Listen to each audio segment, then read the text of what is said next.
Murder in the Gunroom by H. Beam Piper. Murder in the Gunroom. 1. It was hard to judge Jeff Rand's age from his appearance. He was certainly over 30 and considerably under 50.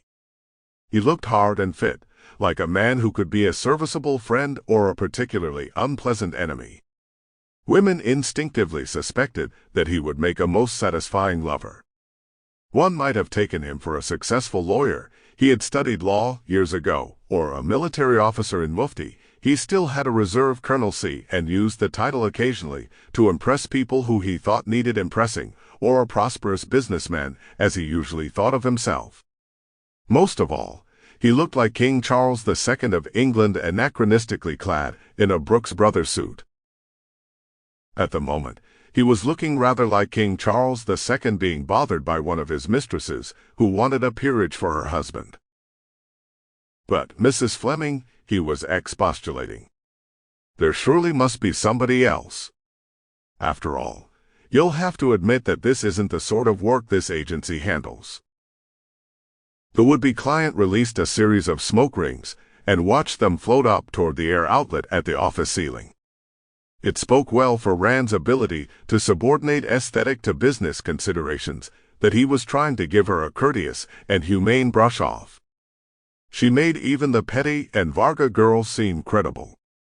Her color scheme was blue and gold, blue eyes, and a blue tailored outfit that would have looked severe on a less curvate figure, and a charmingly absurd little blue hat perched on a mass of golden hair. If Rand had been Charles II, she could have walked out of there with a duchess's coronet, and Nell Gwynn would have been back selling oranges. "Why isn't it?" she countered.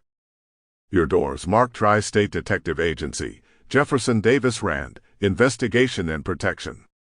"Well, I want to know how much the collection's worth, and who'll pay the closest to it."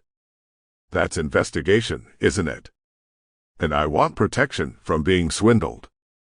And don't tell me you can't do it. You're a pistol collector yourself. You have one of the best small collections in the state. And you're a recognized authority on early pistols. I've read some of your articles in the Rifleman. If you can't handle this, I don't know who can." Rand's frown deepened.